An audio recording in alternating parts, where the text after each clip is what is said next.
here we have a CAM and also some AIIS impingement, which I'll talk you through as well. So if you have a look at the femoral head, you'll see it's not spherical, and you'll see this reduced offset between the femoral head and the neck. So it should start coming down around here.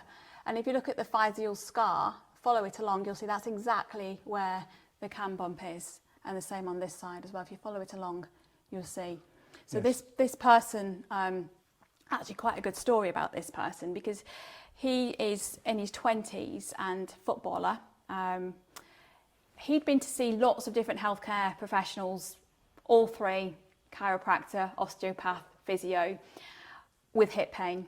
All three of them had given him forced flexion and lots of stretching to stretch it out. He was diagnosed with an adductor strain, which is quite a common finding. We see people diagnosed with either adductor strain or hip flexor tendinopathy. So he was given all these different treatments, and everything made him worse. And then he landed up in our clinic.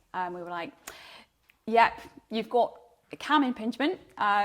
So he was very restricted into flexion and internal rotation. So every time he flexed, he was getting this the contact between the femoral head and the acetabulum. But what made him more interesting was he also had what we call sub-spinal impingement as well. So he had double whammy. So he had this area here, so just slightly below the AIIS. Yeah.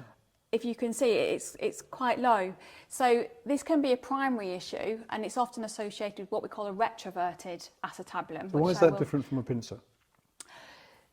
So no, that is, if you like, forming a pincer impingement. Yes. Yeah, okay. Absolutely. So it's not your classic impingement, pincer impingement, because it's not actually the acetabulum, but you're right, okay. That is a mixed impingement, because you've got some pincer and CAM. So the AIIS subspinous impingement often is associated with a retroverted acetabulum, which I'll talk to you about in a second, which is another form of pincer impingement.